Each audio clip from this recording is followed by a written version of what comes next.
Hello, everyone. Welcome, archaeologists. It is Saturday night, and that means it's time for the Weekly Dig. For anyone new to the stream, this is a live show where we dig into anime old and new. I'm Brent. This is one of my fabulous co-hosts, John. Konbanwa, Mina. How are y'all? And Steve will be joining us a little bit later.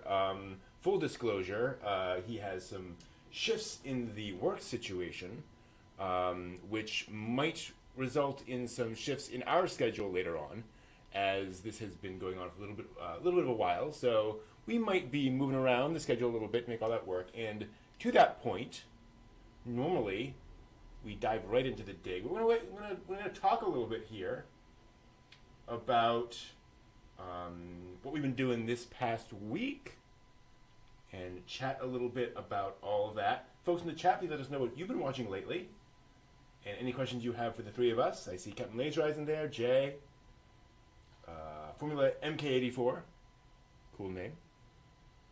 John, how about you? How's your week been? A little apprehensive because of obviously things that are going on in the world. Other than that, it's just trying to catch up with so much stuff. I've got events coming up at the end of March, so that it has been. You can see I've slowly, changed some of the form of my facial hair, so I look like Garfield or Chester A. Arthur or Burnside, whatever. I don't know that whoever you would like to say. Having mutton chops. Yeah, exactly. I don't know. I do like lasagna. There we go. And that sort of has occupied a lot of my time today. I was putting stuff together, putting stuff in piles, prepping stuff. So it's one of those things where it's like, okay, animes, other than Metal Skin Panic, other than this having MADOX being an issue, I trying to get other stuff organized, coordinated, and together. Hopefully, as part of my upcoming trip, is going to be, as I mentioned to you, a trip to Savannah. Cool. And that is one of those things where I will gladly admit I'm not a cheap date. Okay. So it has been a process of what is the best place to stay in historic Savannah? Okay. What are the best restaurants to eat at historic Savannah? Wow. So it's, it's one of those things where it's flip back and forth between all kinds of travel sites to find out okay, is a 4.9 out of 5 the same across all sort of platforms? Or is it 4.2 in one, 4.8 in another? It's so what's the average? And then try and work that out and then find the best place. And that said, I'm also running into, there is a music festival in Savannah. Oh boy. That weekend. So it's okay, I'm going to be there during the middle of the week. Okay. Yeah. That's not so much of a problem, except for Wednesday, Thursday, not, terrible for Wednesday night. Thursday night, people start showing up for the weekend festival. So, all the bookings just suddenly drop off from I can't remember what site it was there's 65% availability. Thursday night, Friday night, Saturday, it goes from 65% to 10. So So to find the nexus between availability and the quality that I want, there is an exponential rise in price. Okay. So that's consumed a lot of my week, other than global issues. How about you, Brent? This is one reason I have a van. Yeah. Not that that's that easy. So last weekend I did a bit of a road trip. So drove down to Roanoke Rapids, North Carolina, which is a lovely little small town down there. Just walked around. They have a historic trail which goes right through town. So it's lovely falls, the rapids, literally, park, all that kind of stuff. And then you take this walk, and it goes down into this tunnel underneath a road, like a walking tunnel, which is really cool. And so you come up, and then you walk around this little bend, and you're next to a auto parts store, and a mechanic, and walking down a sideway right in the middle of town, and it's scenic. And you just kind of keep on going. And then, That's the oldest mechanic in town. Hey, you should there have we said go. hi. Guy's like 500 years old. Yeah.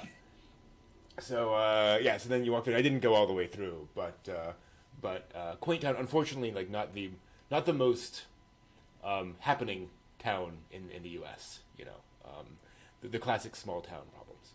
But did that, and then went up to historic Jamestown, which was cool. Nice. The first settlement. As the museum put it, at one point all Americans were Virginians, which is a weird thing to think, but it's like, yeah, that's where it all started, basically. I think that people in Plymouth would have an issue with that.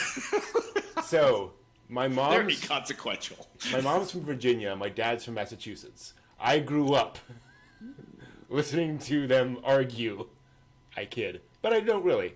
About, where did America start? Was it Jamestown? Was it Plymouth? How do we count? Yeah. But yeah. So that is cool. That was fun, seeing all that stuff. Also nice going in February where it's not, like, completely overwhelmed with school trips. Yeah. There's certainly a lot of kids running around, but a lot of homeschool kids running around, I'll put it that way. Yeah. So that was neat. Didn't realize they had boats there. They have like a bunch of recreation of boats. Oh yes, the Santa Maria, the Nina, the Pinta. No wait, hold on. What's it? The Susan Constant. I wonder how many else. people like go up and make that joke of, "Hey, where's the Nina the Pinta?" I'm gonna bet you it's the same people that when you scan something at the grocery store, and it goes, they go, "Is it free?" It's like, yeah, it's probably all of them. Okay, separate story. But anyway, so that was cool. I spent a couple of days doing that. And then otherwise, a lot of work's been fairly busy. We got a new crop of students in, so getting them all acculturated and not scared for their life that they're going to lose their job within 24 hours because they, sent an email the wrong way. All that. You're wearing the wrong shoes. You're fired. Yep, No, pretty much. God. And they got their first project assigned yesterday. So again, sort of, their first like assignment, like you have to get this done. So Right. calming the nerves there. But otherwise, everything's fine. It's a good group. So the story is, my dad worked in Washington D.C. for decades, and he used to run on the mall, National Mall, every day at lunch, and so he kind of a lot of tourists, he'd help people out and so forth, and so one day he walked up to one of the information kiosks and said, "Hey, where's the aquarium?" He goes, "Aquarium?" He goes, "Yeah, the aquarium at the harbor." The aquarium, the Baltimore Aquarium. Baltimore. He goes, "That's in the Inner Harbor." And he goes, "Yeah, the Inner Harbor, where we are." He's like, "No, this is Washington D.C." And Dad went, "Aw," and turned around and walked off. If this had been today, there'd be a meme. Exactly. Like what? Well, as my dad says, he gave some guy the best story. That guy's now been telling that story to all of his friends and coworkers all this time. So that's totally fine. And it looks like we have another somebody here. Hey, Steve, how's it going? I see somebody we know. Somebody who seems so familiar. I know. Who? Oh, and your audio works too. Hey! Yes. We're After firing me on sitting all here for the cylinders. past, we weren't 10 minutes ago. Like I've been like this with the laptop, going, why do you hate me? I've loved you for so many hours. Why do you hate me? Oh, so we got the thing going. Yeah. Yeah. Chester A. Arthur. A. Arthur, It is a fine day to meet you, sir. Or Ambrose Burnside. Sure. Sure. He's not the most popular person south of the Mason-Dixon, but Better than Sherman. it's fine. True. That's very true. Certain people along the Atlanta way that really have a problem with him. Yeah, for some strange reason, don't know why. Yeah, some odd fiery rhetoric. I mean, odd reason. War is hell, people. War is hell. Yeah, exactly. Indeed. To answer the question in chat, I teach at a programming boot camp for recent college grads. So it's all young adults. So it's not like a 5th grade, 12th grade kind of a thing. Folks launching into their careers. Yes, indeed. As fun and exciting and nervous as that can be. And then having their hopes and dreams dashed upon the rocks of reality. Well, hopefully, as part of the Brent's like bring you into the world experience, it's like, by the way, nobody's going to give you a trophy for everything you do, and life is not all wine, song, and happiness. So I don't know how harsh here you I go. am. I'm very tough. You're a harsh taskmaster. I got the birch whip. So Assassination Classroom, it is not. No, not quite. No. Actually, that's actually a teacher that I wouldn't mind being. Koro Sensei. Yeah, Koro Sensei's a pretty cool, pretty chill guy. He's gonna destroy the world, but other than that, Yeah, with the veiled threat that if you don't kill me by the end of the term, I'm gonna destroy the world. right. Like, I could see Brett doing that. All you people, now we're going to do this. We're going to run through all these drills. We did this, and I will have you totally prepared. And if you're not, I'll destroy the world. Damn. Well, now that we've talked about stuff we're doing, and now that we have our third representative here, Steve, how's your week been, man? Deer in the headlights, No. Okay. No, actually, it's been fun. The new job is good. It's, I actually got to do a wine tasting today for people, which is like, for pandemic, it was like when people walk into the store, they're like, oh, we can taste wine again. Yes. And I was just like beating them with sticks, going back. Everyone gets a turn. Everybody get some of the boxed Boone's Mill wine. Stand back. They will literally drink anything at this point. Just to have a tasting. But yeah, no, it's been going pretty well. We had a planned outage last night. And it's at 11 o'clock. So it was kind of like Baltimore, just in my part of the neighborhood. Oh, okay. And it's one of those things where they're just like, it's just maintenance. It's, nothing, not an emergency or anything like that. But it was like Purge. The Purge. Yes. For 1 hour, the lights go out. Everybody kills everybody. The lights come back on. Or we get stabby for 60 minutes. No, but at 10:59, it was like all the lights in my apartment just kind of like, I turned most of the lights off because I knew it was happening. When the lights I had on, they were like, meh, meh. I'm like going, okay, time to start shutting things. Yeah, exactly. Yeah. And right on the dime, at 11 o'clock, everything's done. Wow. So I was just like, this is unnatural for me to go to bed like 11 o'clock. So I was just like, suck it up. You're a big boy, go to bed. Protect the wine. Defend the wine with your life. Yeah. The wine must be defended at all costs. The wine was fun. The Cabernet and Pinot Noir. No. Oh no, the Viognier. They're all killing for the Viognier. Oh yes. So I lay down and I'm like going, okay, we'll just go to sleep. And of course, the crew is like, I'm not. Oh no! But the crew is like right there. Oh. The big Klieg lights. All the lights are out. I can go to. I'm like, I can't say or do it when I was like in the window, like to them, like blankety, pixelate, and I was just like so angry.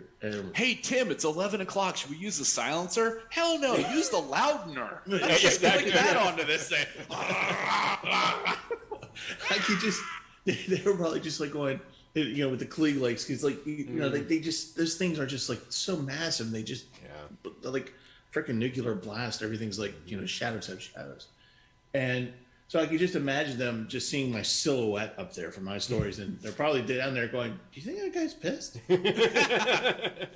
I bet you weren't the only one, Steve. Like, oh, every single window's got somebody in it giving us the finger. Neat. So, but other than that, it was fine. It was a good week. Fair It was a good week. Cool. Glad to hear it. High School of the Dead, but with wine. Accurate. Yes. Very accurate. That makes it much more violent. Or half an inch of snow in the DC area. That's right. Similar thing. Chaos breaks loose. Speaking of which, one of the guys I follow, he was saying, he recorded a podcast a couple of months ago where it was snowing, and he said, I'm actually looking at the local DC rules here, and it turns out if we get more than 2 inches of snow, it just becomes the purge. We just do that. Yes. You know, That's what it does. pretty much. Anyway. Well, the less people there are, the less clearage for streets you have Right. to do. I mean, Exactly. it's pretty obvious. It just makes sense. Fine. And it's efficient from a budget perspective. Speaking of making lots of sense, let's talk about our anime of the week. Yes. Maddox. Maddox. Do you know how long I've seen the title Maddox and been like, I have no idea what that is. I'll get back to it at some point. Well, it's funny because my grandmother's maiden name is Maddox, Maddox. So I saw that, and it was like, must be something different. That's just so weird. My grandmother made this video, therefore I have claim to it. Awesome. Where's my check? Yeah, where's my royalty, damn it? So yeah, let's get started talking about Metal Skin Panic MADOX-01, which I now wonder if Full Metal Panic isn't the title of that isn't sort of a callback to this. I do not know. Kind of sort of got it. I mean, how do you just randomly come up with two Yeah, of those? How do you throw those things together? 1987 OVA by AIC, Soushinsha and Pony Canyon. Conceptualized and directed by no less than Shinji Aramaki.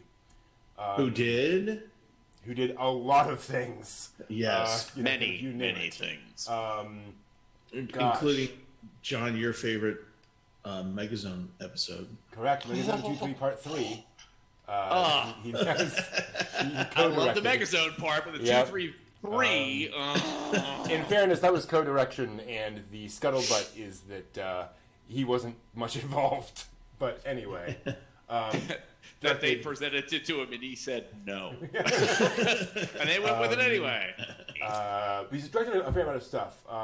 Appleseed Ex Machina, the package episode of Halo Legends, the Harlock Space Pirate from 2013, working on the new Ghost in the Shell, SAC 2045, and designer on Genesis Climber Most Paida, Pole Position, the original Transformers, Megazone 2-3 Mask, Bubblegum Crisis, Bubblegum Crash, Genesis Survivor Guy Earth, Gasaraki, Bubblegum Crisis Tokyo 2040, Digimon Tamers, Wow. Witch Hunter Robin, Wolf's Reign, the 2003 Astro Boy series, Full Metal Alchemist, Gundam MS Igloo, Naruto the movie, Ninja Clash in the Land of Snow. I'd love to know what mecha was in that.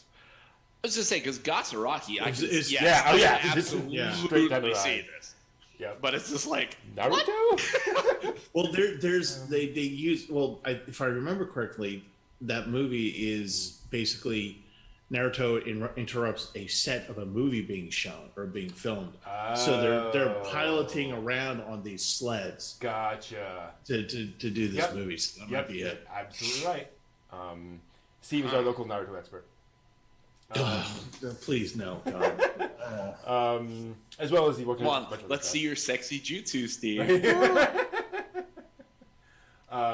So yeah, big deal. One of his first things, and as Media Heist points out in the chat, Animego did a Kickstarter, I think, for a Blu-ray release of this. Yes. Some time ago, and yes, some folks are still waiting for their discs, but just saying.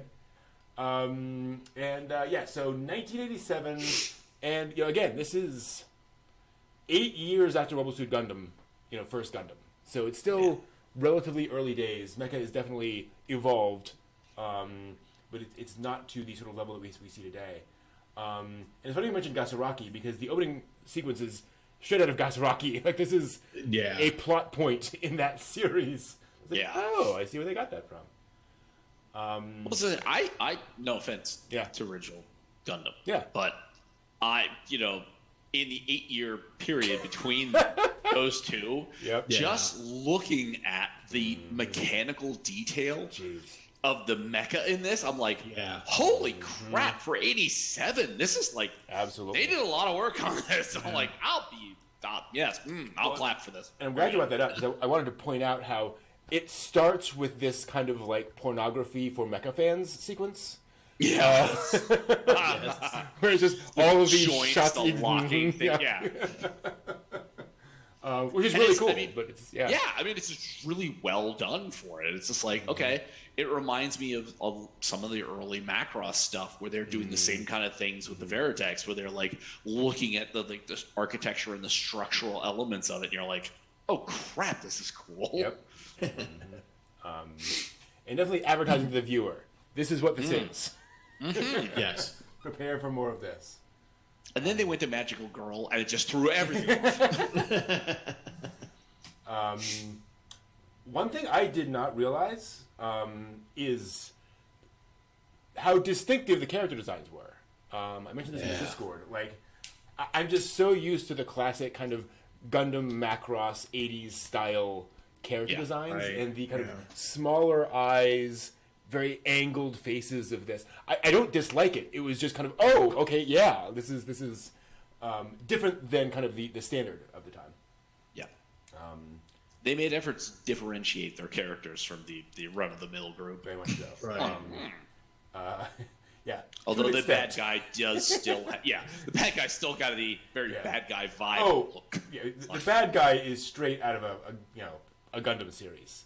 I mean, he is absolutely the evil pilot out of that series. And I remember watching this thinking, I wonder if anyone watching this OVA doesn't understand from like frame one of his introduction that he's the villain. Right, that he will be the significant obstacle to like this entire program. I'm like, I don't know. I'm confused. His name sounds so pacifist. Kilgore. Seems fine. His call sign is Fluffy Bunny. He couldn't possibly be that. Okay. Yeah. So we get introduced to our kind of initial leads, if you will. The designer of the new mecha, a woman, which is cool. And then the pilot of a sort of tank rival person. Who, of course, doesn't believe in this new future of mecha. And so they're kind of, having these issues. And then, it's the 80s. There's a lot of in here. You have to have a reason why the mecha falls in the hands of an unassuming teenage boy, right? It just has to happen. Yes. It's just like Megazord, though. It is. Pretty damn close. Oops! Hey, here's a really super powerful thing, and I don't know what I don't have anything to do with it. What wackiness this is. And I just love the idea that this, hideously expensive mecha is being transported by like one truck, and because they get into an accident, they have no idea where their cargo went. Like, it just completely disappears because it fell 100 feet. It's like, It fell off the overpass, therefore it's done. Untraceable. And this is the moment that it gave me the concept of like, wow, how appreciative some people can be in like times gone by to be like, oh yes, back in the year 2000, we will have the ability to speak through the air. And it's like, here's an example where like, conceptually 1987 or how long it took to create this the idea of GPS and putting a locator on the damn box it's like really you could track it in the modern world and you have this kind of mecha, you would track it from like where it fell off the truck to be like, hey, it's over there. It wouldn't be like, oh my gosh, the truck, it fell off. We now have no idea where this thing is ever again. Well, I just love how they're just like, they're always just like, you know, she goes, oh, we need to get it to this place ASAP now. We're behind schedule. So we'll put it in scramble mode. That's like going, okay, Timmy, we're going to need to get this AR-15 over to your classroom. So why don't you just go ahead? We'll just leave the safety off and you just run. We'll just put it to automatic and here you go. Like, watch the guy show it to your classmates real quick. It'll be fine. Nothing bad could possibly happen. Yeah. Well, and to me, it's not so much that they can't put a GPS tracker on it, although it is interesting that kind of never occurred. Because it wouldn't. To me, like, you know, again, you're a soldier transporting an important thing. You get into an accident. You look in the back. Right. And then you look over the side of the overpass, maybe. Just saying. That might be a thing you might want to do. Oh, there it is. Right. But, okay. Be a little aware of what the hell's going on. Right. So here's what I want to know is okay, so it fell off the overpass, right? And suddenly, little boy mechanic, I forget his name, it's suddenly with him. Right. So, right? It just appeared on the back of the truck, Bill. I don't know where it came from. Yeah, and I lugged this thing. See, here's the other part of it. I'm like going, wow, that must be some really lightweight material. And the amazing ability to just scrunch up in a little box. I was going to say, the mecha's like 8 feet tall, but the box is like, you know, yay big. Yeah. It's like, wow. Well, see, it's like it's a TARDIS. So when it shrinks down to box size, it's trans-dimensional space, and it weighs like 1/1,000,000th less. Cool. So it's great. Convenient transport option, even though you can't track it.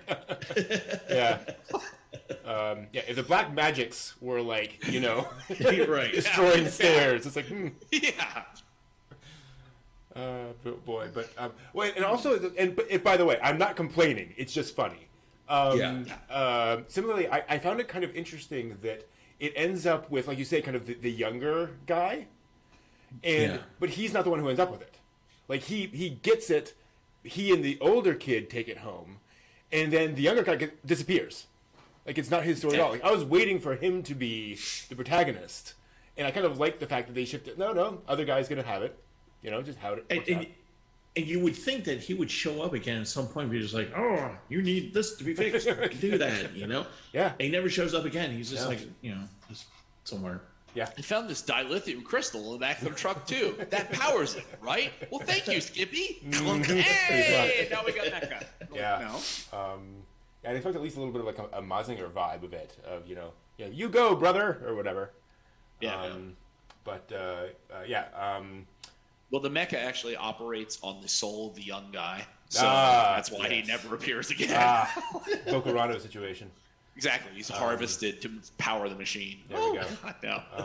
Ashura crying, if you will. But he does serve the purpose of introducing the love interest. This is true, absolutely. Sudden onset Ranma. Right. You know, or Mizanikoku or whatever. Like it's It was again one of those things where, oh right, 80s. Like this is what things look like. So they go from this mecha thing and they're trying to figure out to like the music, the dramatic Japanese anime. Oh, find her. My love. Mm-hmm. I have to go meet her on like the 157th story of like this obscure building somewhere where I can have a mecha battle. I mean, right. Yeah. Like, there we go. And that's love. Yes. Okay. Cool. 80s style. Cool, I guess. Yeah, just the full scale romance subplot that is dropped just completely into the middle of this mecha series. And again, when I first just started, like a box off of a exactly, just like a mecha off of a thing. Boom. At first, I was like, "This is really weird," and then I was like, "Actually, thank you." Like, I would rather not have a mecha OVA that is just people shooting at things the entire time. Give me something else. It was kind of cool having that extra little plot thing going on. Even if the guy does look like he's straight out of Miami Vice, but whatever. Yeah. It's the 80s. Well, if I'm gonna have a romance plot in the middle of this, I'm gonna also want a little bit of logic. kind of out of it, so that when like people are beating you up, you're not just going, I don't know how to do this. It's doing a thing. I'm just trying to get to my girl. Like, dude, really? There's bigger things going on here right now. I know. I'm sorry, but when he just keeps like, oh my God, why won't they just leave me alone? Because you're driving a $1 billion mecha thing that's going to be used for war. And guess what? You are shooting back, by the way. Yeah. That's the one thing I didn't understand about the OVA. Again, had a great time with it. Really fun. It's fun. It's a good ride. But, you know, when folks finally confront him and they're like, okay, stop, get out of there, he doesn't explain himself and say, hey, I'm this random civilian who happened to get captured in this thing. What do I need to do? Like, help me out. No, he's like, you don't know my business. It's like unhelpful. To get to my girl. You're not my dad. You're not my dad. You're not my dad. I don't know you. Yes. I mean, taking 2 seconds to be like, just tell me where the stop button is. Right. That's all I need to know. Exactly. And I say that because that would not have detracted from the story at all, I think. You know, if he just has that reaction and folks are like, I can't do that right now. Okay, we're going to do something else. Like, you can still tell pretty much the exact same story, just with that extra little bit of him being like, okay, I get it.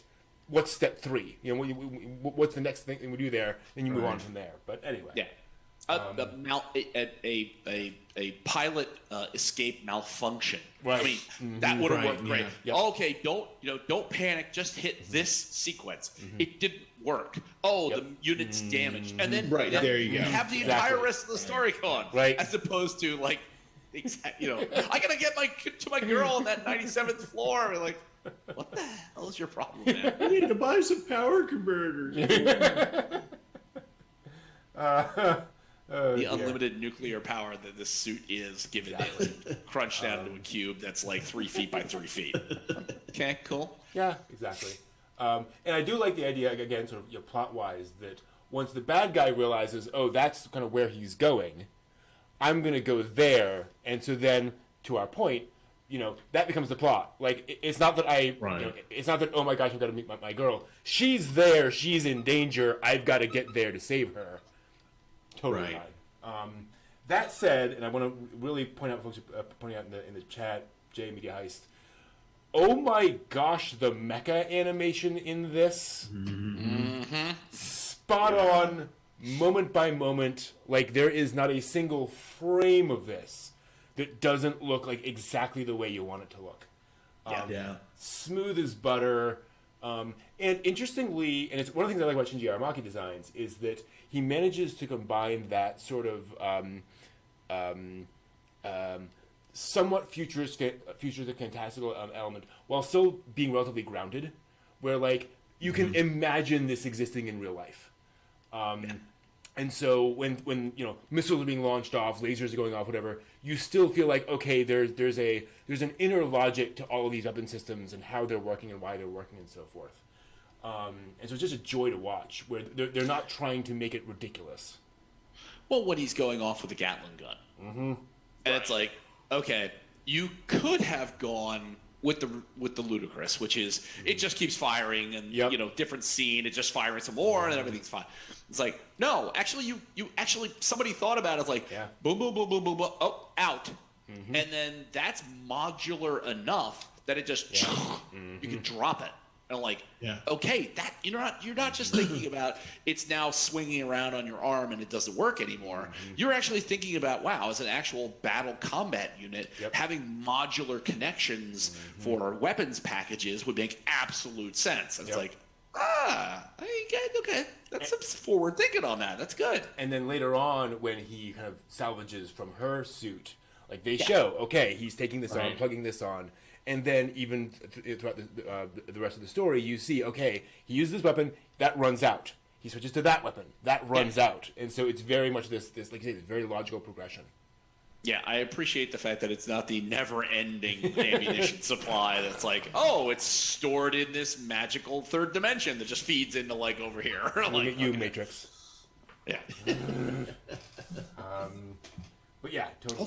I'll just fire till Tuesday and never worry about it. No. no. But still really cool. Yeah, and so you have all of these really cool scenes. Never anything that kind of leapt out at me about a lot of these sequences, because again, a lot of fun things. One of the kind of tough things about this is that, like, again, I had a lot of fun with it, but a lot of it is Die Hard and a mecha, where it's action sequences, and they're fun and they're fun to watch, but like there's nothing to analyze beyond ooh, looks cool. Yeah. So which I would say for 1987, that's not that far a stretch to be like, wow, what did they not do? It's like, no, it's 1987. They did everything they could do. Mm-hmm. Totally. I was slightly confused that all of the other soldiers decide to suddenly like open fire on the mecha because a first lieutenant told them to. Yeah. Like that seemed odd. Well, you know what else was odd? You know what else was odd? A mecha walking through Shinjuku and everyone else walking around it.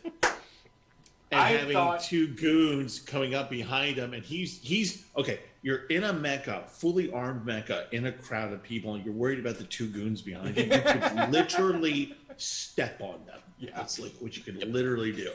And it wasn't until the very end of that scene where everyone's just like, "Oh, here's the mecha. Where did this come from?" It's just like, okay. This is a flash forward to the world where the Gundam factory moving Gundam is, and people are just like, "Oh, it's a Gundam." No, it's not. Oh no, it's predicting the future. Yeah, I thought it was hilarious. I thought they were kind of making a joke about cosplay. I could see that. Oh, okay. I could see that. Well done. Nice it's a neat cardboard outfit you got there, dude. Good job. Comic Ken's that way. Right. Yeah. It could also be, now the more I'm thinking about it, I also wonder if it isn't sort of a commentary on, not a commentary on, but a reflection of common Japanese culture that, whatever, dude, you do your thing, right. I do mine. I'm not going to interfere with this. I don't know. Yeah. Well, it's the thing I've seen over years is the idea of the exceptionally unusual. There is a quantifiable number of people who cannot see it. Mm-hmm. And it is not because they are not physically capable of seeing it. It's because they are mentally not capable of seeing it. Mm-hmm. So these extraordinary events can happen and people are like, no. We're just going to know about it this reality. Yeah. So, I mean, that easily could be a part of it, too. True. It's like, first of all, Japanese are like, no, if it doesn't interfere with, like, what I'm doing and, like, public doing things. Mm-hmm. You do your thing, I do mine. I don't mess with you. And then the other part being like, this is too fantastical. It can't be happening. Right. I'm just moving on with my day. To quote Riff Tracks, Q drunk, looking at bottle, throwing bottle over shoulder. Exactly. Exactly. Oh, geez, how many Japanese businessmen have we seen come out of it like an izakaya? Exactly, that happens. We're like, like wander down the street. They're like, okay. Exactly. And you get the epic showdown in the Sky Rise. Definitely not Nakatomi Plaza. Which, and by the way, I say that and I joke. Die Hard came out a year after this, mm-hmm. So I'm not suggesting they ripped it off. But it is just funny how things line up. And again, like really cool scene where you have this non-battlefield scenario and how you make use of that and this, jumping here, jumping there, all that kind of stuff. Wow, I just realized even down to falling off the height. Right. Wow, that's weird. Dang. Very cool. But yeah, you have your whole fight with a girl looking on. Oh no! Oh no! My hot boy lover. I should be running out of this building. This crap's breaking loose. But I was just stand up here and be like, oh no, this is terrible. Evacuate people. Learn to evacuate properly. Koji, no. Yeah, very tropey, but very, very cool. A lot of fun, big sci-fi action, and yeah, again, like it's one of those things where you almost have to. Let me see if I can get a good. There we go. You almost have to go back to 1987 and recognize that this is a mecha action OVA, one episode OVA. Sold directly to fans, where it's like, if you're a mecha fan, you want this stuff, this is what you're getting. And they're delivering exactly that mecha action to you. And it is just, it is a pure mecha action story in a lot of ways. Speaking of somebody for 87 who was like completely out of my mind for Robotech, I think if I'd run across Maddox at that time, I would have just lost my mind entirely. Be like, what aren't we getting? Why is this amazing? And I'm not like a huge mecha nerd, but holy boy. Yep. I'd be like... I saw this. God, when did I see this? I would have to contact a mail order house that would have to then contact a supplier in Japan that would then have to, find somebody who could get me a T-shirt. Yep. That would not be worth it. But I would still be impressed. $200 later. Exactly. $200, $87. Which is well over my understanding of like $7 trillion in US dollars now, I guess. Maybe. A few more, a few less. So as I was watching the battle again, because I saw this I think 3 or 4 years ago, and I was just like, wow, this is to me what it was is like, okay, they just made this anime because they're like, we can do the thing, we can draw mecha. Here you go, boom, there you go. Yep. Thank you, please. But when they were doing the skywalk scene, actually this last time I was watching it, and I was like making myself quiet. I was thinking about Otakon at the BCC here in Baltimore, because we had the sky. Yep. The skywalks, and I'm like going, God, I wish somebody would have been able to have thought of reenacting the battle on one of the skywalks. Great. You wanted the Kansas City Hilton, and that was many years before this, and it was tragic, Steve, and nobody wants that again. I think I'd be more impressed by the tank cosplay than the Maddox cosplay if they tried to do that. It'd be awesome. I'm trying to think of where that tank design. I swear I've seen that before, with 4 independent sort of bogeyed treads that allows it to sort of peek up and go around. It reminded me of a Tachikoma for a little bit because of the way that it could step up to get around tight corners. Dominion Tank Police. Their tanks do that, I know. Okay. That could be what I'm remembering. That, yeah, because I had a similar reaction, and I know at least, Bonaparte could do that. Yeah, Bonaparte. In Dominion Tank Police. I'm not sure of anywhere else in anime. There's probably somewhere else. I was just saying, I swear I've seen it before because it's just wow, that's a really kind of funky process. It's okay, yes, you're absolutely correct. A standard-sized tank is not going to do this. But if you've got something like these independent 4 pieces where you can raise the tank up, shrink its footprint, and then twist it, you can go around tight corners, you can get in small hallways. I'm like, okay, you guys were really seriously putting this together to conceive of spatially how to do this. I'm like, good on you. Yeah, definitely thinking it through. Other than your 500-ton, freaking giant mecha that can squeeze down into a 3x3. All I can say is, Japanese skyscraper construction is very impressive. Oh yes, yes. It can bear floor loads unknown anywhere in the West. We should still take this tank onto the service elevator and take it up. Yeah. Now I don't know about you guys, but I've been living in apartment buildings for a while. In the service elevators, I'm usually larger than service elevators, so this is a new concept to me. Could you imagine that architect firm be like, okay, we've got wind load, we've got shear, we've got earthquake prevention. What is the floor load for tanks? Damn it! I forgot that. How about large mecha? I'm so sorry. I will have those calculations in just a minute. Yeah, we don't want to be like every other building that has those calculations and not have them. Come on now. Damn it, we are Honda! Have you finished calculating the Godzilla coefficient? Oh, yes, I've just finished that. How about the Rodan equation? Oh, that's right on board next. Yeah. After the 1973 Rodan Reconstruction Accords, we have to make sure this is part of all of our buildings. Somebody should totally do a story. It's probably already been done. Telling the stories of like the reconstruction crews after, like the cleanup crews after the kaiju come through. You know? Like, every year, jeez, you know. And what'd you work on, old man? I was there when Gamera came through in '74, and it was bad, man. Wow. Cool. You just imagine that. You live in Japan, this is a thing, and you're just like, you know, everyone else has a rainy season. Kaiju season. Today, there's going to be a large storm front coming all across from Sapporo into the Hokkaido area. And then through southern Kyushu, there is the Godzilla front that'll be coming through and opposing the Mothra front. Oh, good to know. Thank you. 20% That time chance of year of again, Godzilla isn't today.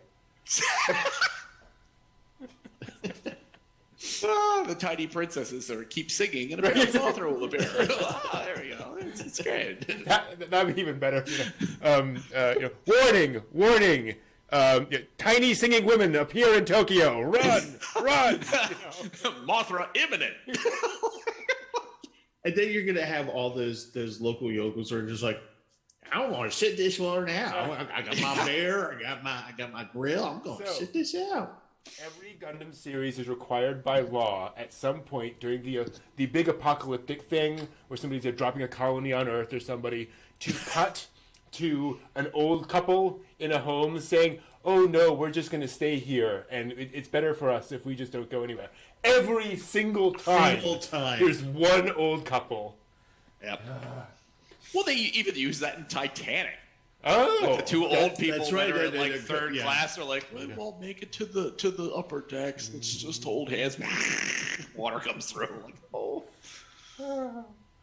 they'll be fine, right? They'll be okay, right? They can escape from the bottom of the ocean, right? Mm-hmm. Right now, it's like, you know, it's such a sweet scene that they're like, oh, we're just gonna die together, and it's just like, you know, at the moment of death, that's not how you're going to be.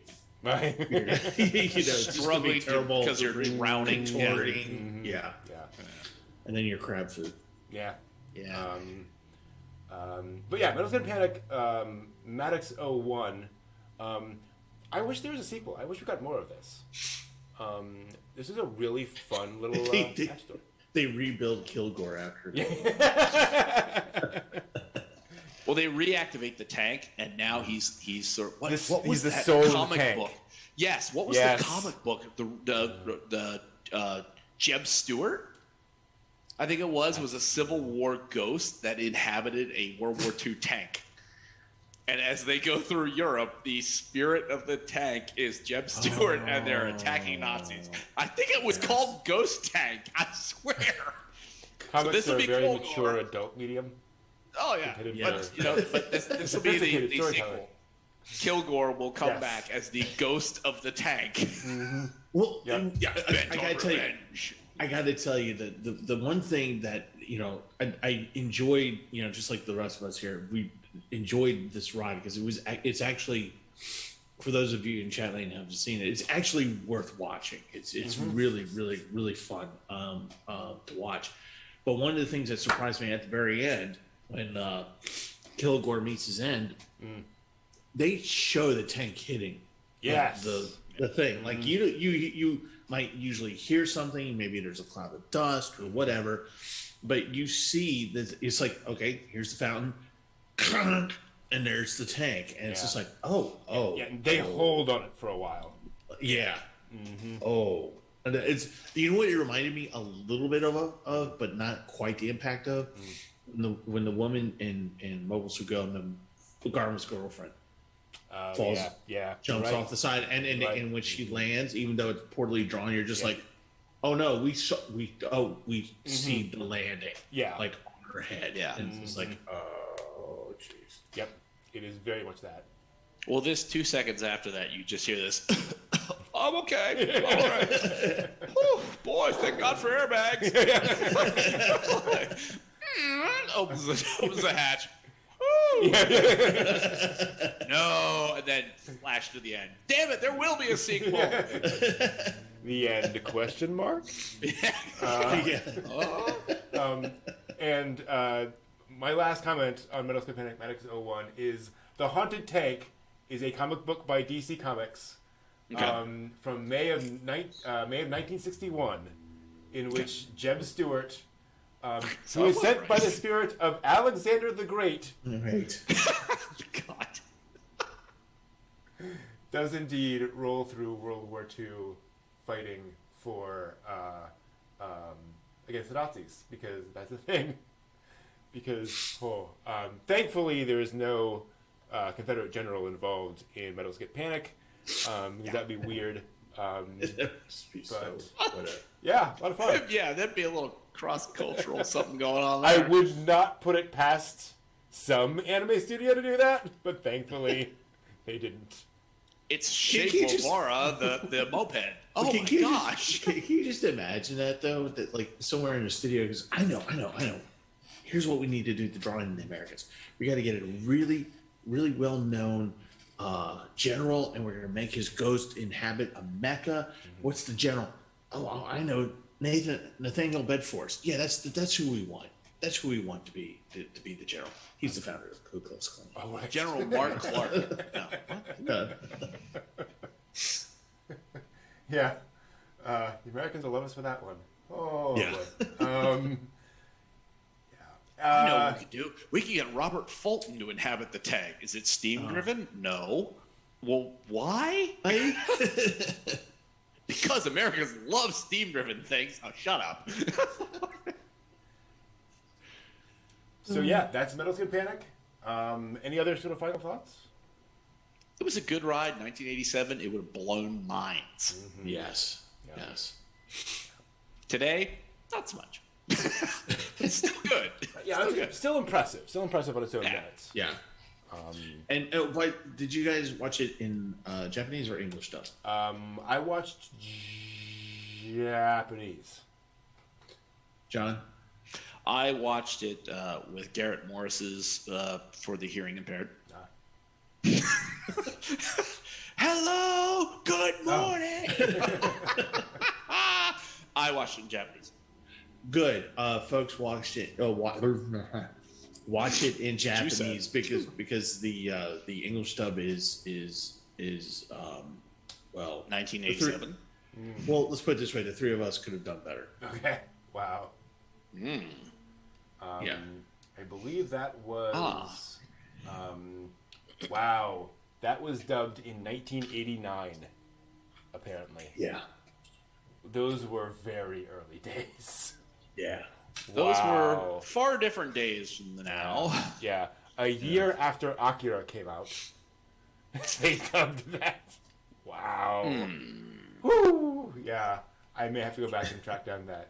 And I'm having a feeling that was not frontline dubbing. That was here's the catalog of things. Let's just crank this out while we can. Question mark. A question, Steve. Was it British voices? No.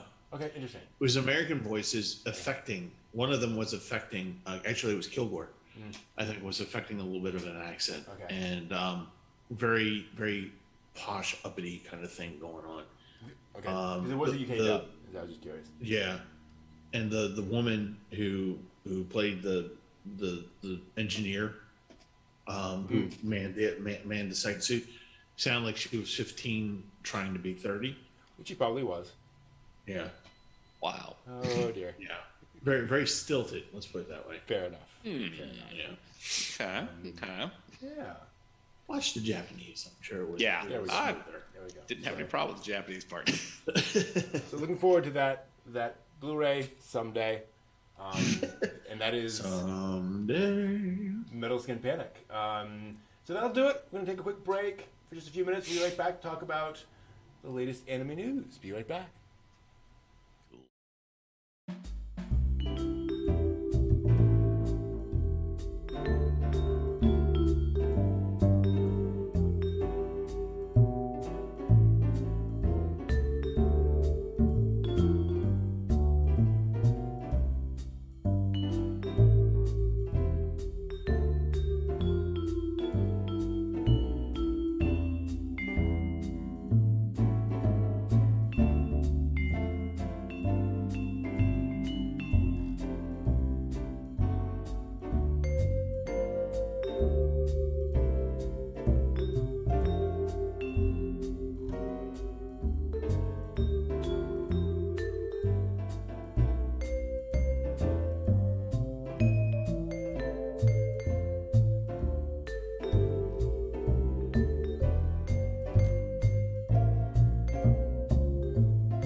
everyone. We are back. Welcome back. We already talked a little bit about our weeks. I forgot to mention, though, I watched another episode of Heidi Girl of the Alps, episode 5, which is still cute and darling and very lovely and very much the experience of living in the Alps. And not much else. And I'm not complaining. It's just it's a children's book about that. What is kind of remarkable is how they're able to take a really cute story. And obviously, Heidi is public domain. Like, you can find the text out there. Right. It's a pretty straightforward. It's more plot driven. Like there's some descriptions and so forth.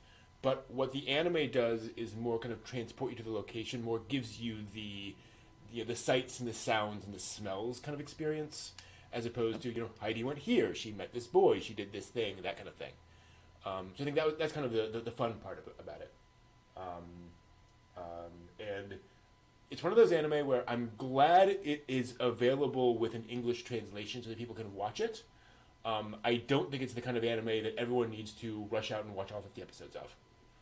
Right? Like it's a classic. Gotcha. It's a classic that should exist and should be available. But it is a transitionary anime, in that sense. But yeah, I'm glad it's out there. Glad it's there. Cool. Oh, and the thing I forgot to mention that I did today that I've been meaning to do is go to the Japan Film Foundation. Ooh. Say more. And through tomorrow, they are running free screenings of a bunch of Japanese films. Oh. Where? It's literally the Japanese Film Foundation. It's like the JFF. Okay. Online? Yeah.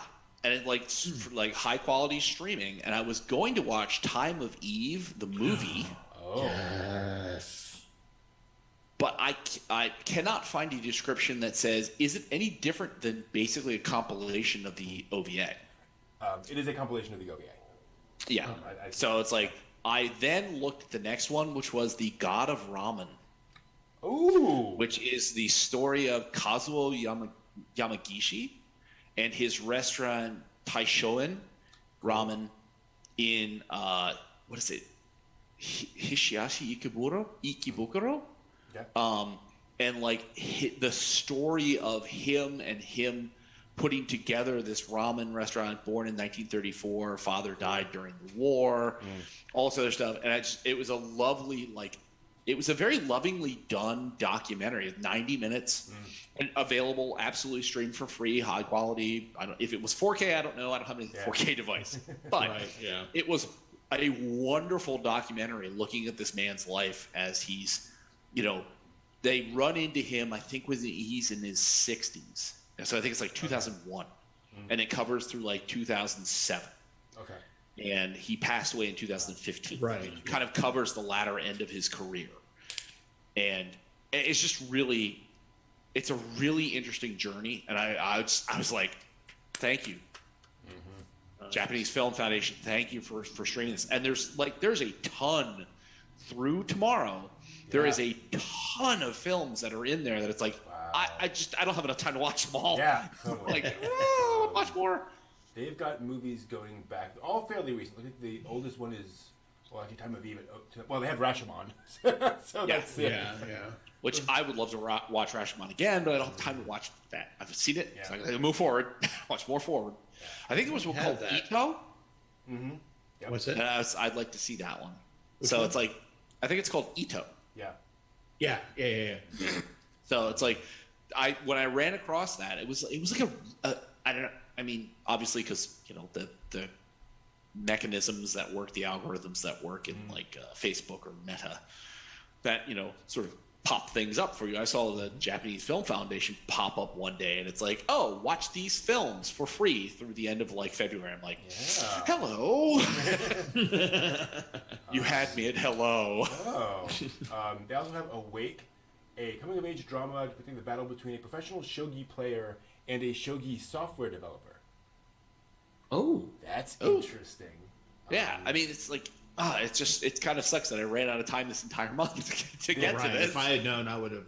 They also have Team Inverted for us anime fans out there. So that is out there. I think those are the only. I think that and that movie were the only two anime. A lot of other cool movies in here. The one that caught my eye is called "It's a Summer Film." It is 2020. It looks like. The idea is a high schooler obsessed with old samurai films. She decides to get her friends together to craft a film on their own terms. She convinces a reluctant young man into playing the lead. They begin their shoot.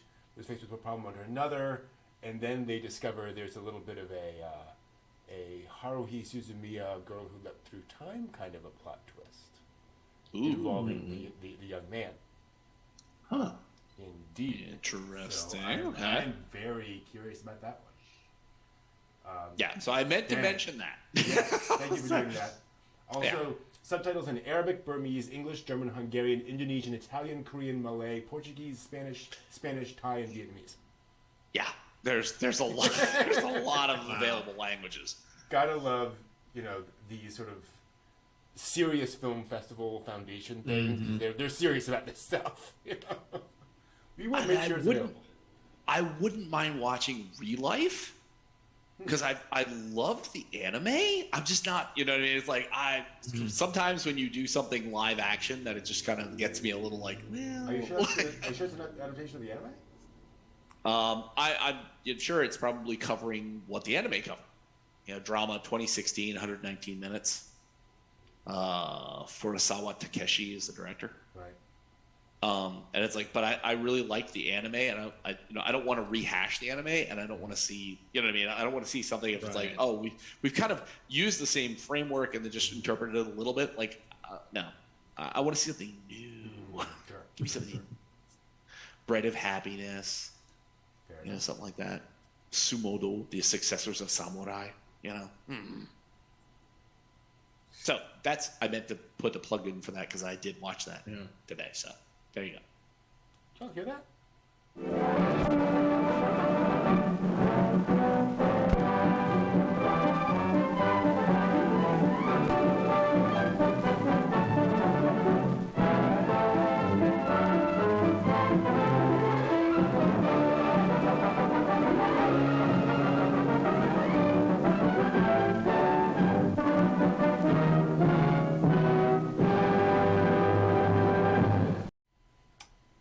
Welcome to the latest anime news for the week ending February 26th, 2022. As last week, we're just kind of going through the headlines here, chatting about them. Nothing too carefully written, as we sometimes do. We've got to start with this one. It's not very weird, but it is kind of remarkable. A Hayao Miyazaki manga from 1983 will be getting an English release coming up soon. It is called Shuna's Journey. It was published in New Type, just like Nausicaa, and I'm going to show everyone some images. This looks kind of familiar. Just gotta say, little bit. This, I would say there are just some aspects of this that look a little bit like something that came out later. One or two things, just some of the animals involved. Some of the costumes involved from various things that Miyazaki might have made later in his career. Just saying. Putting it out there. Yeah, just putting it out there. So, yeah. It's just, look, folks, it's just a vague resemblance. It's just a vague, very vague. Yeah, I had no idea. I did not realize anything about this. I'm assuming, well, here's the thing. He would have been doing Nausicaa earlier, because the anime came out in '84, so he must have started Nausicaa the manga in New Type before Shuna's Journey. So this is almost like a remix of Nausicaa with Yakul thrown. It's interesting. I'm fascinated. I mean, it almost looks like it could be a spin-off of Nausicaa. It could be set in the universe of Nausicaa. Maybe, hopefully, I don't know. I'm actually going to look it up here real quick, see if there's any information about it. I forgot to look up more of this. There we go.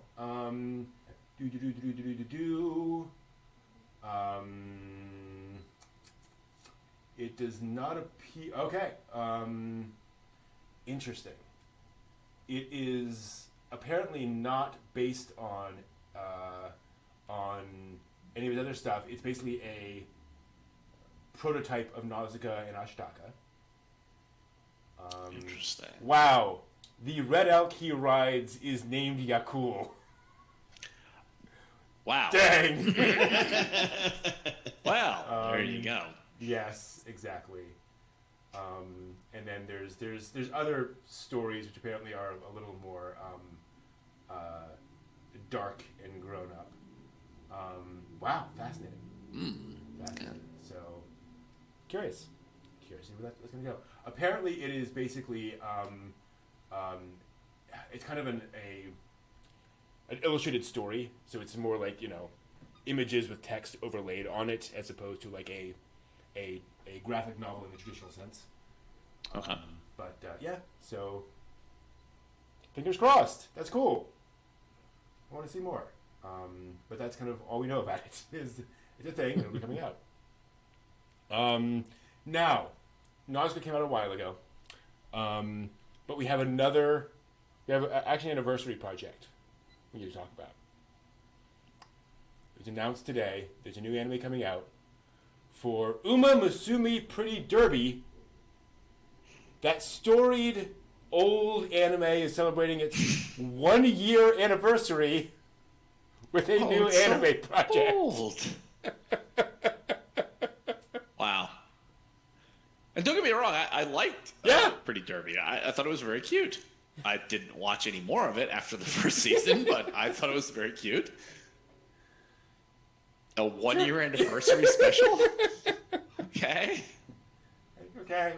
To be clear, it's... 5 years, I probably would have been like, oh, I remember that fondly. I'll go back. It's only been like a little bit of times.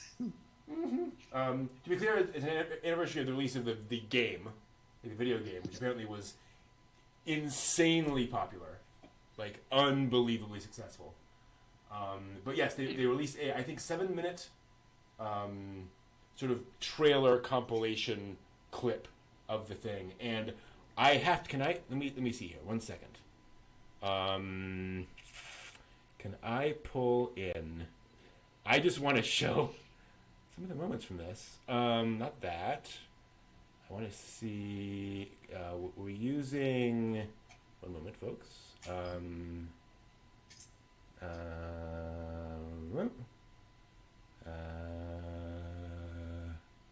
Probably that. Oh, there we go. So let me see if I can pull in I may have pulled down that image so I can, or that video, so I can show everyone the very detailed way that they represent all of the other characters in the anime, just kind of the level of detail that they put into anime about all of the other girls in their class. There's just the attention to detail of all these other characters is just, to me, really impressive. Yeah, it's just literally just cutouts for all the other characters, except for the ones we care about. It's kind of weird not putting. Mainly because it's not even like in some anime they do that kind of as a joke, where like people aren't paying attention or whatever. No, it's clearly like we just don't care. We're just gonna slot in things. But it looks cute. It looks fun. Apparently there are 3 new derby girls, whatever you call them. And they all decide to... Horsey girls? Horsey girls, yes. And they're all trying out. But of course the classic girls appear as well in the story. All drawn out in all of their lovely, shiny details. So yeah, that is a thing, because of course... Pretty Derby. Because it's Pretty Derby. It's a Pretty Derby. Check real quick. Pretty Derby game. We go to download game.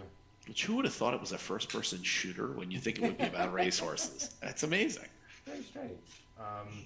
The faster you run, the less likely you are to be shot. Oh, good to know. Hey, That's offensive when it comes to horse girls. She broke her foot. Oh no! No! I remember seeing a thing. Yeah, there we go. The mobile game, within 10 months of its release, grossed nearly. Any guesses? $2.7 billion. Something. Not that much, but 965 million.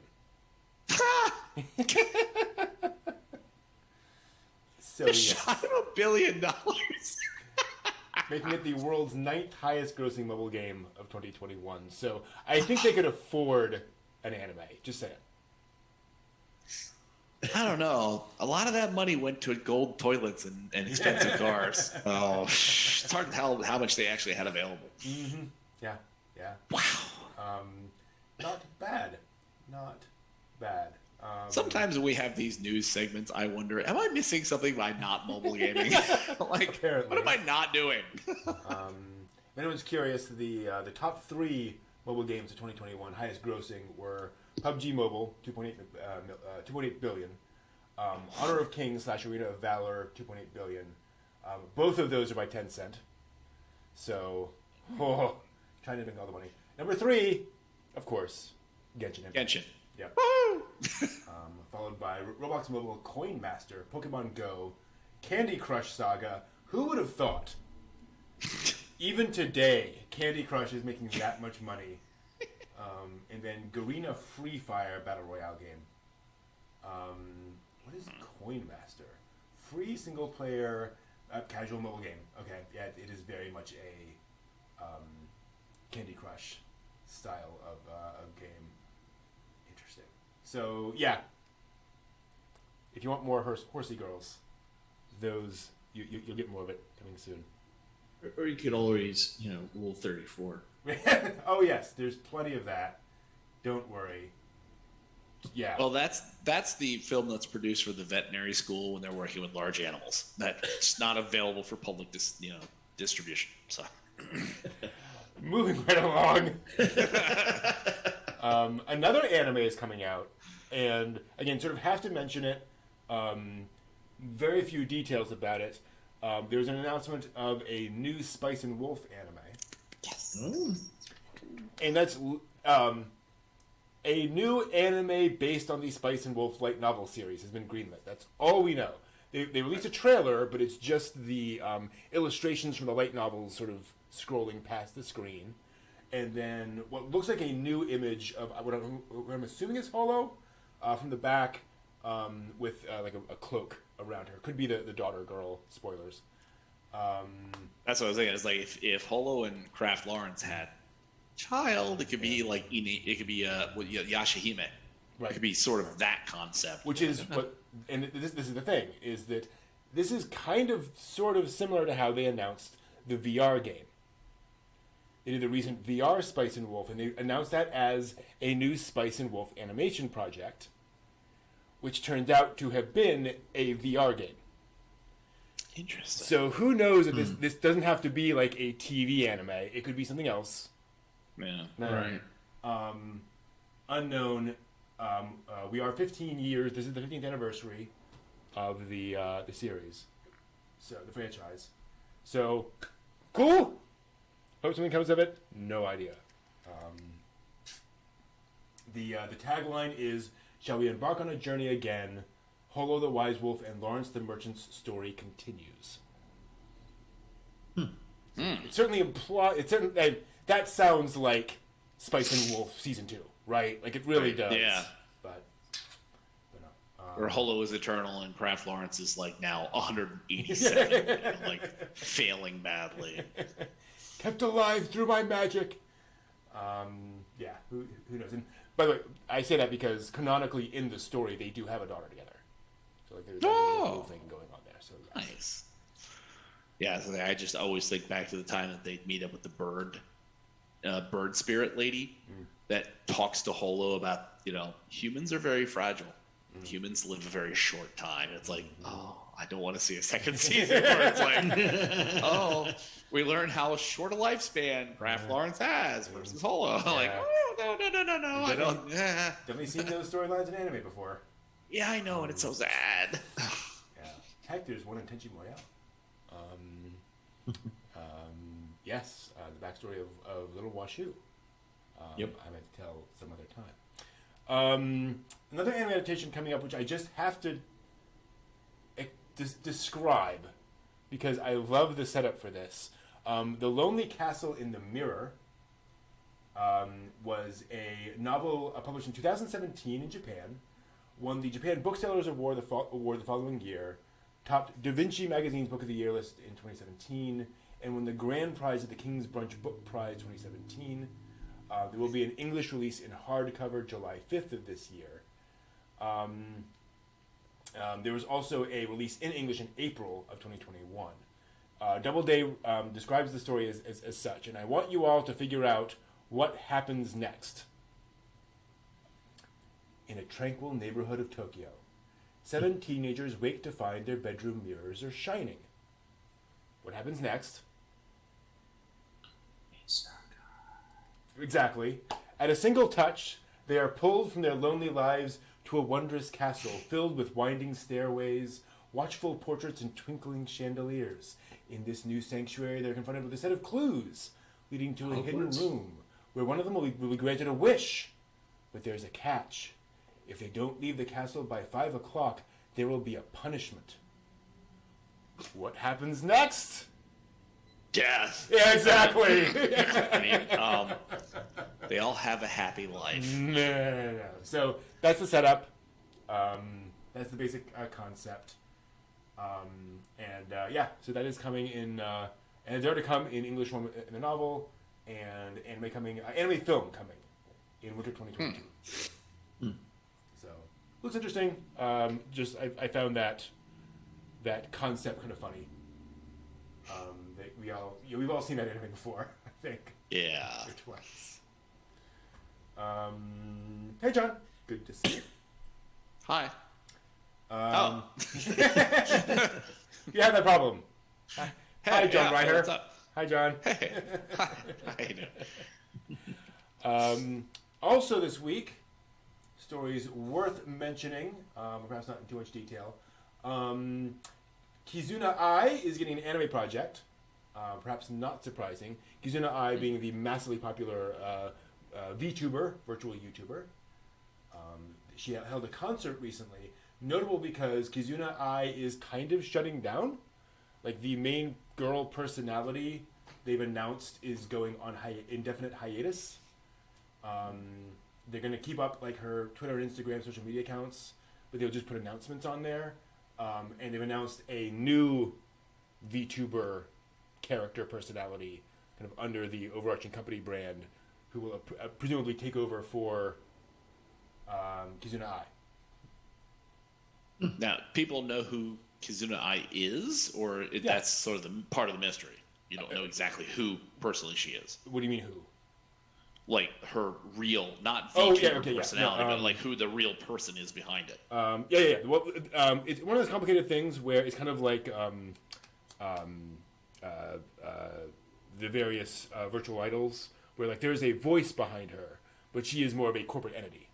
You know, she is controlled. But yes, Nozomi Kasuga is the voice actress behind the character, and is presumably kind of performing her.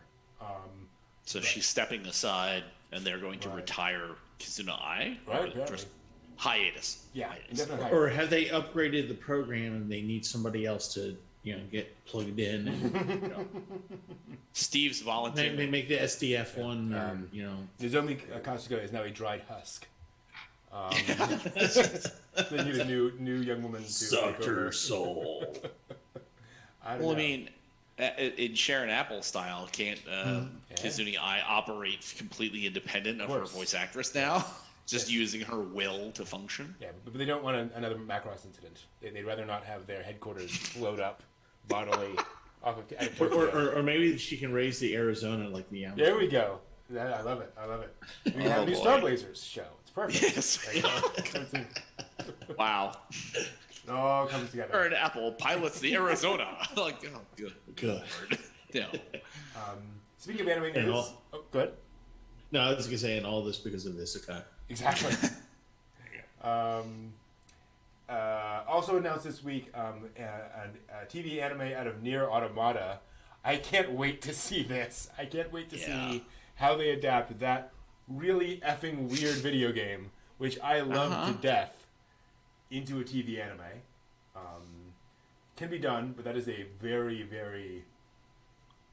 Will it be an R-15? Because all the cosplays I see from that series are just like not appropriate for small children. Yeah, she has a very short skirt. Yes, she does. So do apparently a lot of the other characters. Like, oh goodness, it's a thing. We also got a announcement of a TV anime for Nomin Kanren no Skill Baka Agetetari Nazeka Tsuyoku Nata, aka I have somehow gotten stronger when I improved my farm-related skills. Yeah! We haven't had enough ridiculous isekai concepts. Basically, the main character gets isekai, decides he's going to become a farmer, just going to level up his farming skills, just farm, everything will be fine. But once he levels up all of his farming skills, his life takes a completely different turn. Who saw that coming? Shocking. Shocking. So, that TV anime is coming. Cute illustrations. Looks like fun. Hopefully they lean in on the comedy there. Just like the idea. Well, I'm Standing on a Million Lives had the guy rolls like the wheel of jobs, Right. and one of the people gets sword person, just gets mage, and he gets cook. Yeah. It's like, oh, now he has to level up his cooking skills. Then he gets something like blacksmith. Then he gets farmer at one point, where it's just like, really? Oh, these are super rare. You're like, dude, it's the functionality. It's not the rarity. Exactly. See here. The Japan Academy Film Prize Association Awards were awarded earlier this week, and the popularity award was won by Evangelion 3.0 1.0. Twice Upon a Time. So good for them. This was voted by the program's listeners, and so good on them. Even 1.0 was also nominated for Animation of the Year, including nominees Bell, Jujutsu Kaisen 0, Fortune Favors Lady Nikuko, and Sing a Bit of Harmony, which are both sort of smaller independent films. I actually looked these up a little bit because they look neat. I want to see a little bit of Harmony. I want to see that one. Fortune Favors Lady Nikuko is about an 11-year-old girl who lives with her mother on a boat. And the mother is constantly embarrassing the girl because the mother has no taste in men, basically. Keeps falling for the wrong guys. And so she's kind of loud and bold, which embarrasses her daughter. And then things happen, apparently.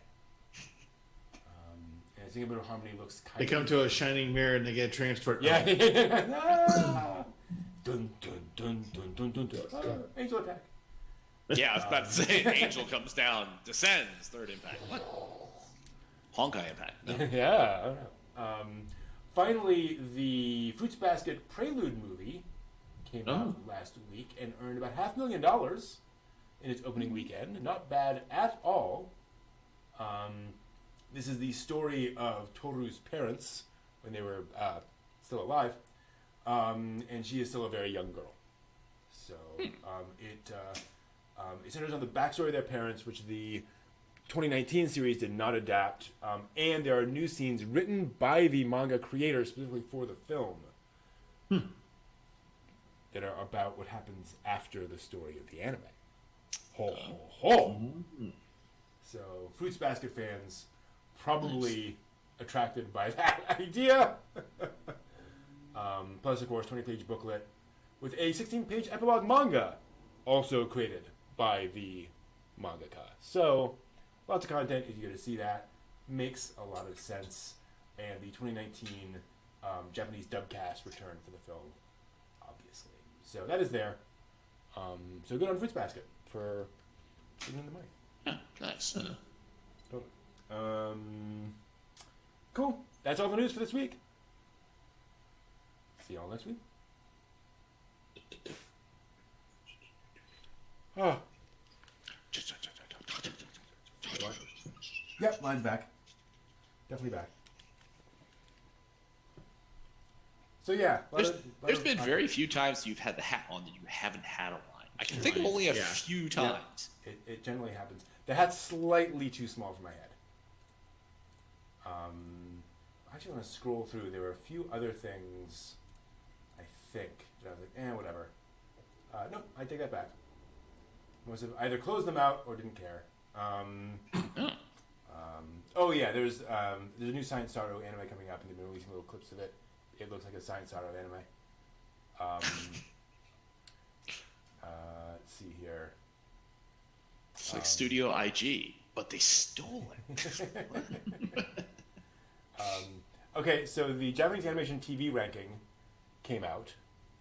The 10 anime with the highest rankings in Japan. Here's the thing. Probably 10 years ago on this very show, we started going through these rankings. And like every month we go through the rankings. And we stopped because it was the same effing anime every single time. So I was like, I'm curious, let me pull it up. It's the same anime every single time. Did anyone guess what the number one anime is? Saizai-san. Yes, well done, Saizai-san. Number 2. Oh god. Anpan Man. I have no idea. That's number 7. Damn, I got it too. Yay! Jimmy Maruko-chan is number 2. Number 3. Crayon Shin-chan. Nope, that's number 5. I have 3. Oh, jeez, I don't know. Famous anime from the 70s.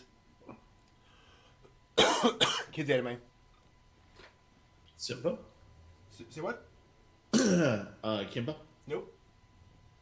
Famous anime from the 70s. Kids Speed Racer? Mako Bobo? Nope. God, no. Not even close. We've talked about it a fair amount.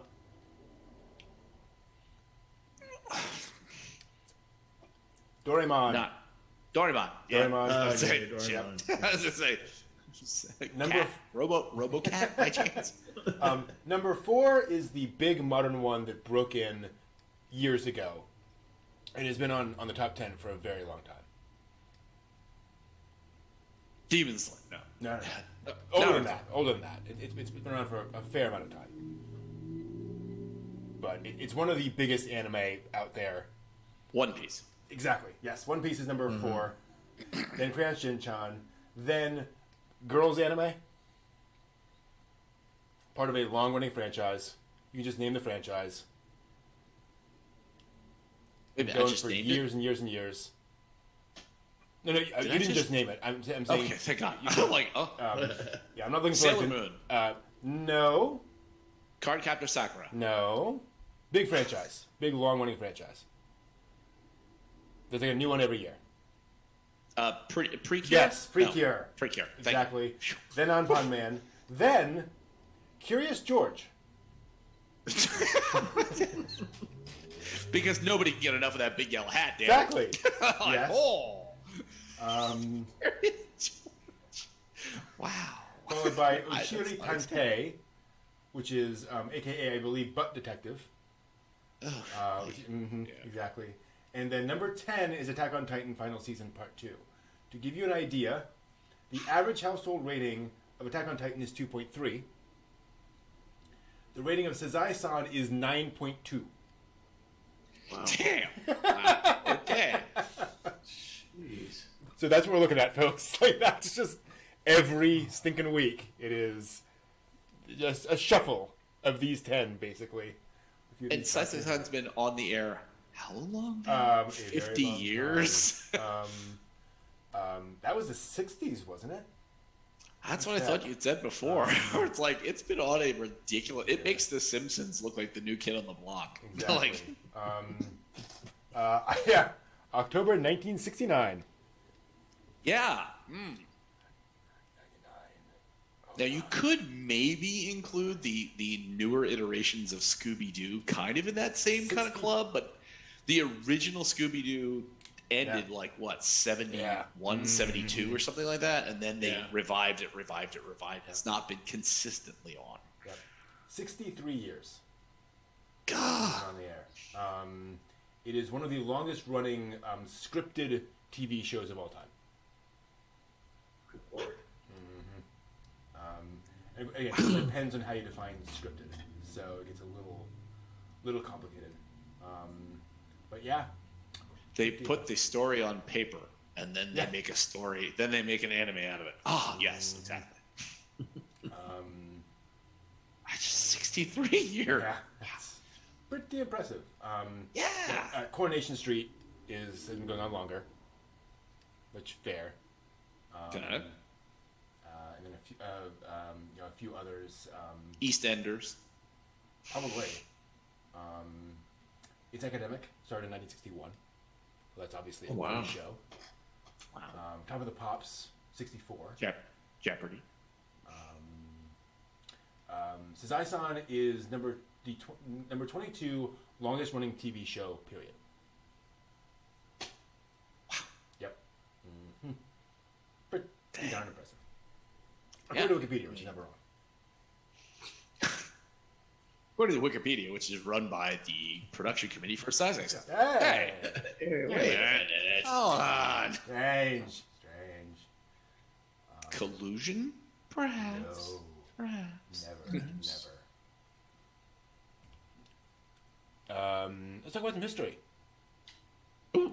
What we got? Yeah, we got. Welcome to This Week in Anime History, where we talk about things that happened this week in anime history. And we're starting out with the birth of this guy, Leiji Matsumoto. Ooh. Yes. Born January 25th, 1938, and still around, still producing stuff, still working. What is your guys' like? What was your first Leiji Matsumoto?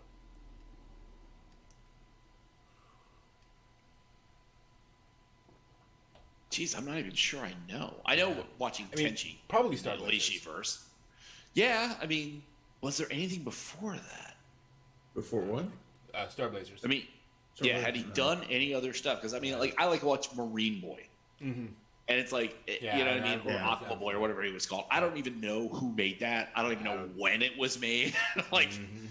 So Star Blazers definitely the first, but I can't think if I had ever seen anything else prior or in around that same period that he was a part of or influential to that I would have recognized later on. So Star Blazers would have been, for me, it's definitely the first, but would have been the fourth anime that I've ever seen in my life. Wow. That's how young I was. But you know, so old enough, you know, graduated from the Kim of the Line and Speed Racer and Marine Boy actually. And then going into Star Blazers and watching that as a kid, not understanding any of it because I was like 5, I think. But we were older than that, Steve. We weren't quite 5. We were older than that. Let's see here. But yeah, I mean that Star Blazers would be about the earliest thing I could certainly think of. Star Blazers. Let's see here. Looking for this. 79. So we were older than 5, Steve. 8. Okay, 8. Yeah. We were up to the point where we could actually have like coherent memory and like put sentences together. So we were doing pretty good. Mine first was probably Harlock Saga, I think, which was the Harlock OVA. I'd seen bits and pieces of Star Blazers on TV, but it wasn't it wasn't like being consistently broadcast on whatever channels I was at. So I would catch half an episode here and there, but couldn't really get into it. And then I got into anime, and then and Matsumoto stuff in general was not easy to find. Like a lot of it hadn't been licensed yet. And Harlock Saga was one of the first. Okay, here's the complete OVA, a complete story. You can sit down and watch it, and really enjoyed that because of all of the references to Galaxy Express 39's the movie was on Sci-Fi Channel, but I couldn't get into it. I couldn't watch much of it. It's just the style was too different. The storytelling was so brief. It was so compressed. I just couldn't get into that movie at the time. So I'd watch, the first half hour and shut it off. But Harlock Saga, that was what got me in, personally. Yeah, sure. Star Blazers was a thing, but it's like I can't remember anything else coming into syndication that looked anything like it. Yeah, like I didn't see Galaxy Express 39s till like it was literally on a bootleg VHS. Wow.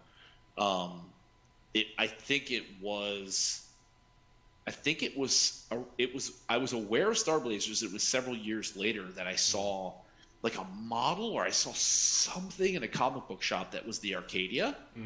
And I looked at it, I'm like, it's the Yamato. And I was like, what the hell's wrong with the front end of it? What the hell's on the back? I'm like, that doesn't look it. It looks kind of like it, but I'm like, that's not the Yamato. What the hell's that thing? So it's like, yeah, that's probably about the earliest memory I can think of having a Legionnaires franchise thing. That's Star Blazers, what I remember. Yeah, Star Blazers. Galaxy, a friend of mine, speaking of bootleg tapes, had it my freshman year of college. Wow. Down in North Carolina. So Yeah. Dang. Back in the day. Yeah, I think my buddy had it was junior or senior year of high school. So about around the same time. I'm sorry. I'm laughing because one of the first AMVs I ever saw was a compilation of death scenes in anime called I think it was Neon Genesis Kenny Death and More Death, referencing Kenny set from South Park. Oh jeez. And the subtitles they showed some Yamato stuff was My Euthanasia, which I just loved that joke. Wow. Ties it back to all the Harlock stuff. Just Oh jeez. Yeah. one other historical note this week: the end of original Mobile Suit Gundam. January 26th, 1980, the 43rd episode of Gundam aired in Japan because ratings were that low, and they had to rush and finish up their storyline and get it out there, and Gundam disappeared forever. never to be seen again. Yeah, there's no No Gundam franchise. Nope. No model kits. Nope. And some Nothing. savvy dude like George Lucas just snapped up the merchandising rights and said, "Oh, it'll probably never pay out in the end." And now 8 billion model kits later, living like a king or a queen, whoever the hell bought it. There we go. Yeah. But yeah, kind of weird to imagine living in that time and watching Gundam and going, "Oh, it's a shame." I liked it, but I guess we'll never see any of that again because you wouldn't imagine it would. Like, okay, swing and a miss. Oh well. Yeah, can you imagine it? I mean, you watch something that you like, it's gone. And you're just like, oh well, whatever. Then one day, model kit. What? Oh come on, we were all there with the A-Team and the Greatest American Hero. We all loved it, and then it just went away one day. Yeah. It's kind of amazing. Buck Rogers, we were on board and gone. Don't laugh. I had the Starship. Star Trek never made it the 5 years of the journey, Right. did they? Yeah. No. Gone. Gone. Yeah.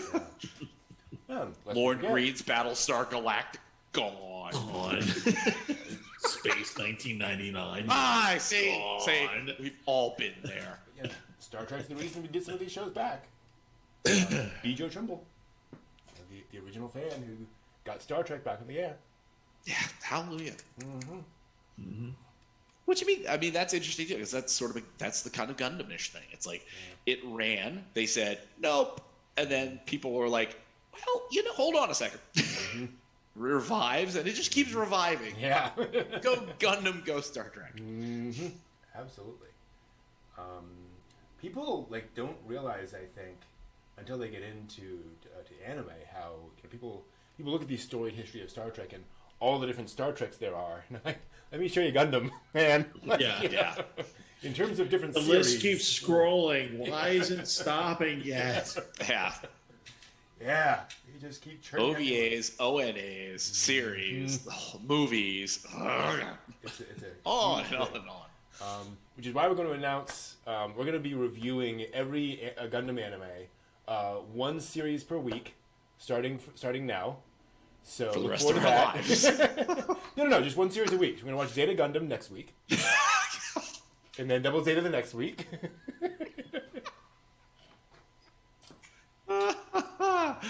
I'm not sure I have enough lifetimes for that, Brett. There will be no eating. There will be no sleeping. Exactly. There will be no working. There'll be just nothing but Gundam solid until we're done. Come on, it's maybe 20 hours for one of those series. Not too bad. Yeah, not terrible.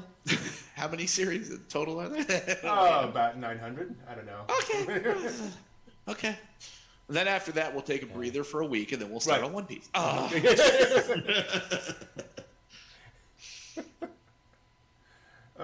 dear. We do all the Star Blazers. My goodness. That has turned into a whole franchise. Mm-hmm. Star Blazers 1999 0235. Yeah, 21055 to 2487. Like, what the hell? Pretty soon it'll just be Yamato and a UPC scan. Mm-hmm. Yeah. Well, I have a question. Codes. What did we learn on the show tonight, Brad? What did we learn? Jolly good show, gents. Jolly good show. Good show. Indeed. Fantastic. I learned that there is no stopping the horse girls. Especially when they make almost $1 billion, I guess. That does kind of make sense. I learned there's a lot of new anime coming, actually. Seriously. There's a lot of announcements, so sweet. Looking forward to all that stuff. And I also learned that apparently VTubers need vacations too. Seems like. Vacations? What are those? Yeah. Go on. Or they just move on to other careers and retire. Yeah. Mm-hmm. Would have thought that would have been like the staff of The Simpsons. Right. If they were doing FaceTime acting jobs, yes, a number of them probably would already have retired or been less on the screen. But it's no, as a voice actor, they don't know what you look like. You could be a million, and it's still so you could do the voice. You should be fine. Yep. There's a new Gundam game coming out, and they're gonna have Amuro Ray in it, voiced by Toro Furuya. Oh, there you go. It's wow, that's pretty impressive. How about you, Steve? I don't learn. No, I've learned. I've learned that I'm still enjoying. I didn't get to talk about this earlier. Watching Comey Can't Communicate. Although it took I'm at the episode where the school president, popular girl, whatever, who keeps calling Tadano trash. And she wears, whatever. It's the episode where she basically ties him up into her closet so that she can get at Comey because she has a crush on Comey. And it was up until this point in the anime, there's only just been a couple points where it's kind of gotten weird, kind of went above the pay grade, so to speak, of the average, the dog girl with, so kind of wrapping my head around that. Wow. Yeah. And this time it's the girl, the representative, whatever, finds a strand of Comey's hair, and I'm like, oh, okay, she's gonna do some weird, put it in her notebook, whatever. No, they go through this whole thing where she's wrapping it around her tongue, and I'm like, what? Wait a minute, where are we going? Yeah. Wait, hang on. Rule This is 34. not an S relationship. This is not an S relationship. Oh. And then it went into She just really appreciates Kobe. Well, to the point of like, steel pointy sharp chopsticks, where I was like, for a very brief second, I was like, please don't go Higurashi. Yeah. Please don't go Higurashi. Please don't. Oh no. Please don't. But no, I still love it. It's wonderful. I haven't gotten through it yet because time and shutting off of electricity. But started Rojin Z. Ooh, nice. Nice. Okay. So, Talk about that. so it's on Manga TV. If you have Roku, it's a free streaming service called Manga TV. It's on there. I have to dig into that because I didn't see that on there. So. It's cool. Like I said, I'm only about halfway through it, so getting there. But it's really unique. Yeah, I'll just leave it at that. Yeah. But I've learned that the Lazy verse is probably going to outlive me. Probably. Probably it will. I've learned that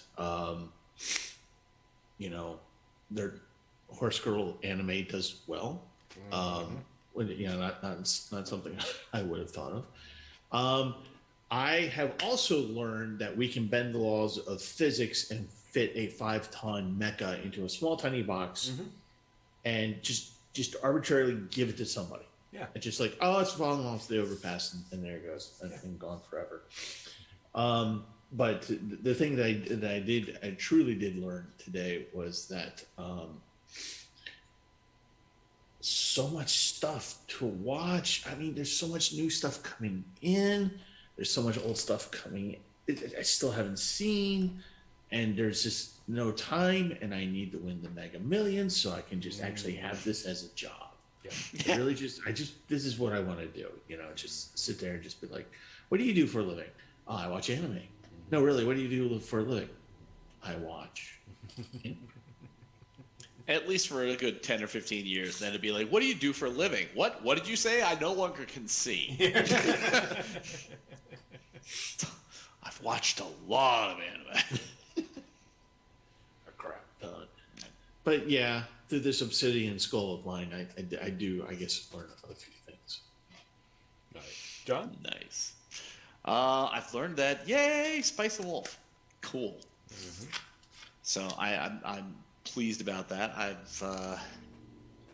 I've learned that there's some very interesting show options in the top 10 shows in Japan that I still have not quite seen enough to understand. So, what? So we're going to fix that. Next week, we're going to start watching Sazai-san. That's not. And we're going to get... then The only Doraemon. literally the only businesses I've seen are like the little snippets that you've shown us from like your panel stuff. Right. And it's like, I swear I looked for it and I found like 100 and some odd episodes. Yeah, I'm sure it's out there. And they were all black and white with the wow. the first earliest Okay, ones that they had, but it didn't go back to the 60s. And it's like, okay, I swear I remembered you saying something about like some of that media is gone because of the way that they broadcast it and that they reused some of the media material. I don't remember how that discussion transpired, but it's like I thought I remembered some of the Sazai-san stuff being like late 60s and being like into the 70s, where I was just like, okay, it's interesting, but I'm not dialed in enough to understand why it's such a cultural phenomenon. So I've learned that I obviously got to get my cultural button in order. So here we go. Gosh, what else? That there will never be enough time to watch enough anime to discuss here on the show. And the net is vast. Yeah, it's going to be it's a lifetime of work, and that when people, I would encourage people when they decide to have a family and they get small children, start them off really young so that they can at least maybe get through the backlog by the time they're like 15 or 20, and then they can move forward. And lest we forget, I was thinking about this week, we all come from an era where it's, if you want it, you get one anime a month.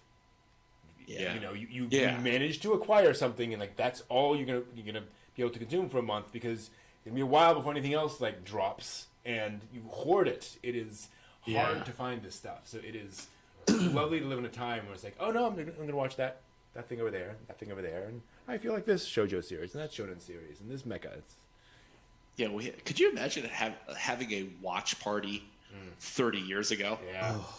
I've got last one 2 hours. VHS cassette of like episodes 7, 8, and 9 of some obscure series. Let's watch it for like the next 2 hours. Like versus every season we have new anime watching time, and it's like we spent 12 hours reviewing like 30 anime. Honest to God, we had a watch party of an anime in college. You know, this would have been the time frame 25, 30 years ago. And it was because we didn't know any better, but it was, you know, Legend of the Overfeed. Oh, wow. We had no idea. 6.5 hours of Legend of the Overfeed. With no inside, I feel wrong. Within 15 minutes, you know, they're like screaming at me to stop the remote. I'm like, it's not working! It's not working! The cable connected remote to the Betamax isn't working! Wow. Oh yeah, no, it was very different times. Oh, and I did mean to mention for a news that Macross designer Miyatake had a GoFundMe set up because he had a house fire. Oh, okay. Yeah. So I thought that was interesting. It was like that was a name I hadn't heard Macross related in quite some time. Where it was just like I saw that little news note. I'm like, what? Wow, that's really cool. Cool. I hope the GoFundMe actually did the thing it was supposed to do. Good for him. Yeah, absolutely. So, Here's hoping. Cool. That'll do it for us for this week. Thank you all for watching. As always, next week is OnCon 7. Hope you will join us for our virtual anime convention right here on this very YouTube channel, starting at 11 a.m. Eastern. We've got panels by Steve right over there, by me right over here, and other panelists. We've got Kira returning with another panel about sort of anime tourism in Japan. And this time she'll actually get into like the effects of anime tourism, which is really cool. Nice. You know, what does having all these otaku coming into these things do? Is it good? Is it bad? Like, what are the after effects and so forth? So lots of cool stuff there. We're talking about Evangelion, why it's a big deal. Anime conspiracies. I'm really looking forward to that panel because, gosh, there are a lot. Oh yeah. Yeah, it should be a lot of fun. And looking forward to seeing you all there. Free convention. What's bad about that? And at the end of the con, we'll be doing another weekly dig, looking at Neo Tokyo, the classic anthology film, which is definitely memorable. Oh, wow. Okay. Looking forward to that, I guess. Yeah, well, we've all seen it, so we can get into it. Absolutely. Yeah. Did we you watch saw together? what I said. Yeah. Yeah, it was after the last OnCon. Last time. Oh, good lord. Okay, yeah. I'm gonna have to pick through a little bit more of that. Exactly. Yeah. Because there's something about the hand of Manos that just kind of wiped out a lot of I don't remember about anything. Yes. Manos will be done. Yes, exactly. All right. Thank you all Master very will much. not be pleased. Yes, exactly. The master will be pleased with OnCon. We will see you all there. Thank you all. Good night. Until next time, watch more anime.